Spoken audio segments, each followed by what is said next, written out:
На канале Абхазского телевидения вы смотрите информационный выпуск Камши-Кушара. Здравствуйте. По предварительной информации, с 1 августа открывается российско-абхазская граница.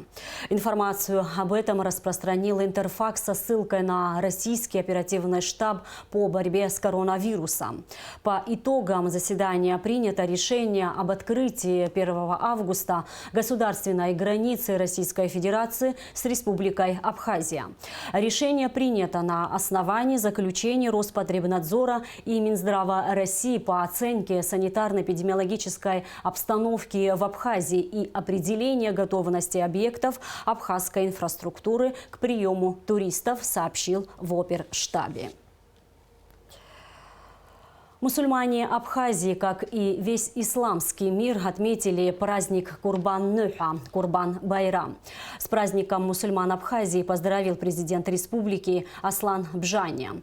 Этот праздник призывает верующих к миру, согласию, олицетворяет высокие духовные ценности, побуждает к взаимопомощи и отзывчивости. Традиционно Курбан-Байрам отмечается не только усердной молитвой, но и повышенным вниманием к тем, кто нуждается в помощи и поддержке. Абхазия всегда отличалась веротерпимостью. Во все времена здесь мирно соседствовали представители разных религиозных конфессий. Я уверен, что эти добрые традиции впредь сохранятся, отметил в частности в своем поздравлении глава государства. Один из величайших исламских праздников – жертвоприношения Курбан-Нуха мусульмане Абхазии отметили праздничной коллективной молитвой в мечетях Сухума и Гудауты. В этом году, по словам председателя Духовного управления мусульман Абхазии муфтия Тимура Дзыба, праздничные мероприятия, которые традиционно проходили в Сухуме и Гудауте, отменены в связи с распространением коронавируса. Праздник Курбан-Байрам отмечается в 10-й день месяца Зуль-Хиджа по лунному мусульманскому календарю. Обычно праздник жертвоприношения длится 3 дня. Курбан-Байрам для мусульманина – один из величайших праздников. Это связано с обрядами хаджа, паломничества к дому Аллаха в Мекку. Это величайший праздник для всех мусульман одинаково, потому что паломничество в Мекку – это считается один из столпов ислама. Каждый мусульманин хоть один раз в жизни, если он способен это сделать физически, материально, обязан совершить хадж в Мекку. И Курбан-Байрам приходится на 10-й день месяца Зуль-Хиджи, месяца паломничества, когда уже заканчиваются обряды самого паломничества. И один из таких обрядов является жертвоприношение. Как сообщает оперативный штаб по защите населения от коронавирусной инфекции, 31 июля в Гудаутской центральной районной больнице скончался 79-летний пациент с подтвержденной коронавирусной инфекцией. Пациент поступил в Гудаутский госпиталь из кардиологического отделения Сухумской городской больницы 26 июля в тяжелом состоянии. Тяжесть состояния была связана с развившейся двусторонней полисегментарной ковид-ассоциированной пневмонией, а также тяжелым хроническим заболеванием сердца и нарушением ритма. В последние сутки состояние больного резко ухудшилось с возрастанием дыхательной недостаточности. Он был переведен на инвазивную искусственную вентиляцию легких, однако реанимационные мероприятия не дали желаемого эффекта. Пациент погиб от нарастающей дыхательной и сердечно-сосудистой недостаточности. За прошедшие сутки тестирование на коронавирусную инфекцию проведено у 26 граждан. Диагноз COVID-19 подтвержден у 3. Обследование всех контактных лиц продолжается. На данный момент в Гудаутской центральной районной больнице находится 17 пациентов с подтвержденной коронавирусной инфекцией. Общее число выявленных заболевших коронавирусом в Абхазии на сегодняшний день составляет 84 человека. Из них 37 выздоровели и 3 пациентов умерли. Оперативный штаб по защите населения от коронавирусной инфекции призывает граждан Абхазии соблюдать все необходимые меры предосторожности, чтобы избежать заражения. А сейчас материал о работе скорой помощи в столице. Участились ли вызовы неотложки в связи с обострением эпидемической обстановки? Как вообще работает сейчас станция скорой помощи? Об этом в репортаже Налы Ковы. Столичная скорая помощь работает в стандартном режиме, принимая звонки так же, как обычно. Несмотря на то, что статистика заболеваемости COVID-19 в нашей стране последние несколько дней поменялась не в лучшую сторону, никакой паники у населения нет, говорят врачи. Если говорить конкретно о вирусном заболевании COVID-19, то слава Богу, что мы пока в эти дни конкретных вызовов по адресам не получали, чтобы мы обслужили, помощь оказали больному с высокой температурой или же с симптомами COVID-19. Слава Богу, таких случаев не было. В столичном пункте скорой помощи на данный момент работают 3 группы. Пункт укомплектован всем необходимым, в том числе средствами индивидуальной защиты, масками, перчатками, одноразовыми халатами. В гараже в отличном состоянии стоят 8 машин, готовых выехать на помощь при первой же необходимости. Мы обеспечены по поводу машин, горюче-смазочных материалов и по поводу нашей аптеки. Медикаментами мы обеспечены. Для коллектива средства индивидуальной защиты закуплены, в необходимом количестве имеются, даже с запасом. И в этом плане, конечно же, мы стандартно продолжаем работать. В случае недомогания человек всегда может обратиться в местный пункт оказания скорой помощи и получить всю необходимую помощь на месте. При подозрении или же обнаружении у пациента вируса COVID-19 специалисты действуют по проверенной схеме. По отработанной маршрутизации, еще с начала первой волны, она по сей день ее никто не отменял, она работает. Мы должны в санэпидстанцию об этом сообщить. Мы сами берем ее на свой специальный журнал на контроль. И в дальнейшем уже по решению санэпидстанции тех подразделений здравоохранения, которые занимаются заборами, анализами, лабораторными исследованиями, они, когда свою работу отработают, мы получаем поручения, указания, приказы. Тем самым мы реагируем уже на все это и таким самым методом мы взаимодействуем. Специалисты еще раз призывают людей не поддаваться панике, носить маски и перчатки, как можно чаще мыть руки с мылом и обрабатывать дезинфицирующим средством. Нала Ковы, Михаил Братухин, Абхазское телевидение. Предлагаем вашему вниманию оперативную сводку по материалам МВД.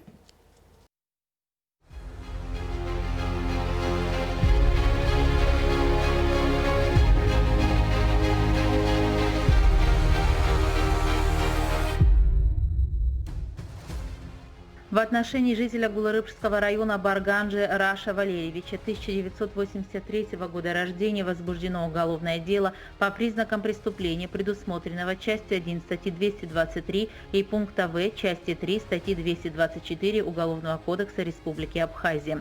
Последнему вменяется незаконное хранение наркотического вещества, а также приобретение, хранение, перевозка с целью сбыта, а равно сбыт наркотического вещества в особо крупном размере.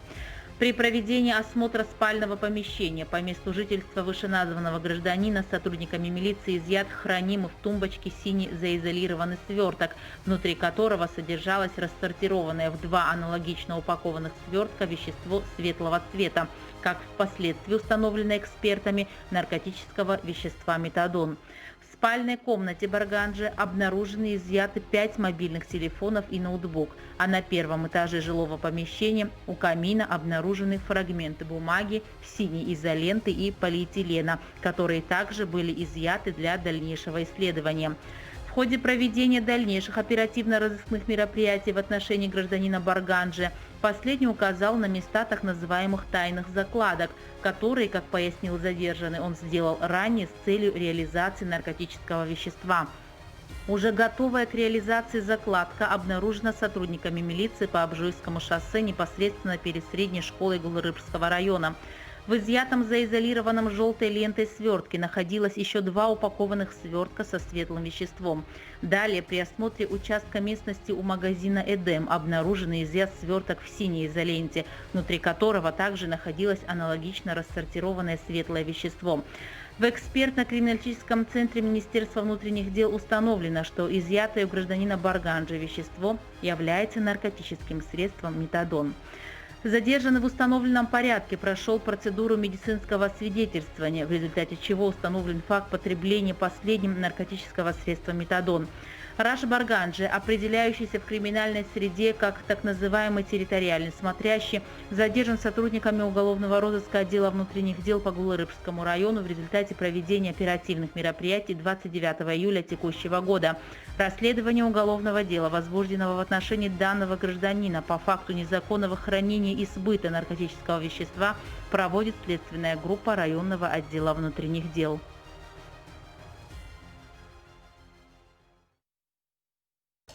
Ушел из жизни государственный и общественный деятель Абхазии Хрипс Родионович Джопуа.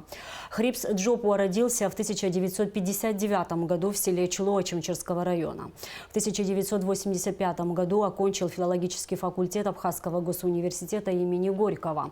Хрипс Джопуа – участник Отечественной войны народа Абхазии. С 1998 по 2004 годы глава администрации Чемчерского района. С 2013 по 2015 годы председатель Госкомитета по репатриации. Затем на 3 года вновь возглавил Чемчерский район. В январе прошлого года был назначен председателем Фонда социального страхования и охраны труда Республики Абхазия.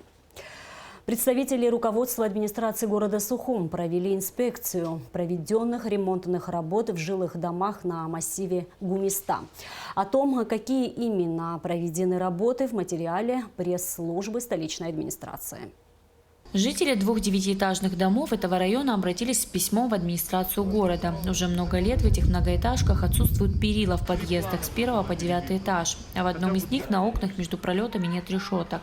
К сожалению, не обошлось и без несчастного случая. Ребенок упал, впоследствии остался инвалидом. Мадина Делба проживает в этом доме около 2 лет. В семье 4 детей. Многодетная мама, безусловно, переживала и без присмотра спуститься с 4 этажа во двор детям не позволяла. Она отмечает, что в их доме живет много многодетных семей. Хочу выразить лично я от всего дома огромную благодарность главе администрации и всем, кто изъявил желание нам помочь. Приходилось спускаться в день по 10 раз, провожать детей. Был случай еще лет 7-8 лет тому назад. Упал ребенок, остался инвалидом. Ценим, благодарны очень, на самом деле большое дело сделали для нас. Для кого-то, может, это немного, но для нас это большое дело. Опасно переживали, конечно, когда дети спускались, поднимались. Сами подумайте, 8 этаж. И упасть могли. Взрослый человек идет на ровном месте, может споткнуться, а тут без перил. Жители обратились с письмом, и в течение месяца администрация города откликнулась на просьбу. Работы были проведены на сумму около 1 000 000 рублей. Администрация города Сухум, Беслан Федорович Чешба распорядился, привести дом в порядок. Еще есть один дом на улице Гумистинская, дом номер 5. Там такая же, беда. Были спилены все металлические перила, переходы, выходящие с подъездов. Была опасность, угроза жизни для жителей. Дети могли выпасть. Сейчас проведены были работы на сумму более 1 000 000 рублей. В этом доме около 280 тысяч ушло на перила.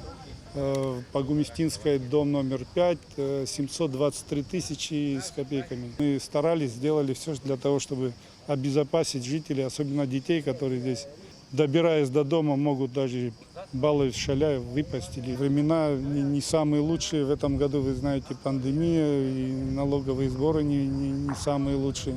Но мы стараемся и будем стараться и в будущем делать все возможное, что будет в наших силах, чтобы людям было легче жить и чтобы им было приятно жить в нашем городе, в котором мы все любим. Проблем много. Жители этих домов говорят и о том, что много квартир заброшенных без дверей и окон. Хозяев найти сложно. В 5-м доме по улице Гумистинской нет щита для электричества, и провода подведены от столба. С проводами тоже тут надо разобраться.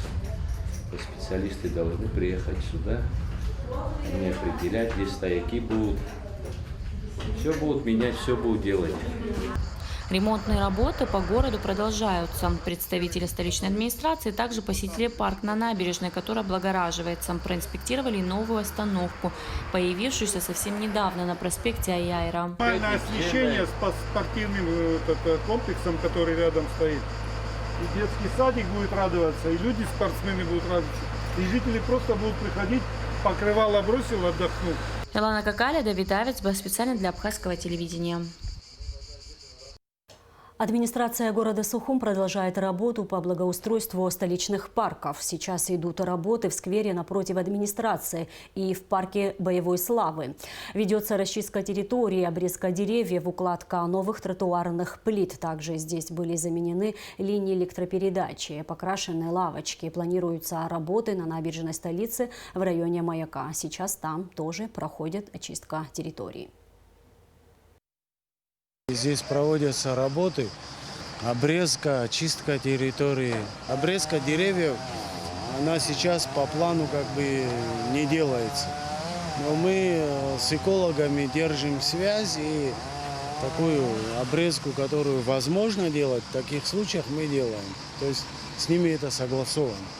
Перед администрацией парк города плитка, которая она со временем износилась, корни подняли эту плитку, вот мы ее ремонтируем. Сейчас на днях мы заканчиваем, привели в порядок лавочки, мы их закрепили, чтобы их не передвигали в разные места. То есть вот этими работами занимаем. Мусорные урны, освещение посмотрели. Там одного столба не было и так далее. Вот эти вот моменты смотрим, приводим в порядок. После этого по плитке перейдем и на парк Славы. Сейчас мы обрезкой занимаемся. После мы еще и плитку тоже здесь приведем в порядок. Здесь тоже есть места, где корни подняли плитку, где она износилась. То есть такие моменты. Ну и посмотрим и освещение, и лавочки. Парк на Маяке, вот перед Маякским поворотом. На набережной то, что мы там произвели обрезку, тоже согласовали этот вопрос с экологами. Планируется где-то засыпать землю, где-то снимать, въезд машин запретить. В общем, вот эти вот вопросы будем заниматься. Денис Царгуш избран президентом Федерации вольной и греко-римской борьбы Абхазии. Решение об этом единогласно было принято по итогам собрания Федерации в Сухуме. Денис Царгуш – заслуженный мастер спорта России, бронзовый призер Олимпийских игр, трехкратный чемпион мира и Европы, пятикратный чемпион России по вольной борьбе. По его словам, для него это не только большая честь, но и огромная ответственность. Есть над чем работать, и вижу, что можно сделать, и нужна поддержка всех тренеров. Большое спасибо председателю спорткомитета, то, что пришел сегодня сюда, и мы с ним ни разу не разговаривали, и говорили, что будет поддержка. И я надеюсь, что мы будем все вместе работать во благо нашей республики, не только по вольной борьбе, но и все виды спорта, чем мы можем помочь, всегда все рядом. И табу идут за нас посвящен. Сегодня день памяти Фазиля Искандера. Абхазский и русский прозаик, журналист, поэт и сценарист. Общественный деятель ушел из жизни 4 года назад. В нашей программе сегодня передача из архива абхазского телевидения «Ажа», посвященная Фазилю Абдуловичу, а также прозвучат стихи Искандера в исполнении молодых абхазских актеров. И в конце выпуска о погоде. По сообщению Гидрометцентра, в выходные дни в Абхазии ожидается облачная с прояснениями погода. В субботу ночью и утром преимущественно без осадков, днем и в воскресенье временами умеренный дождь, переходящий в сильный дождь с грозой, местами возможен град. Температура воздуха ночью плюс 17-22, днем плюс 23-28, температура морской воды плюс 27 градусов. И на этом наш выпуск завершен. Всего вам доброго.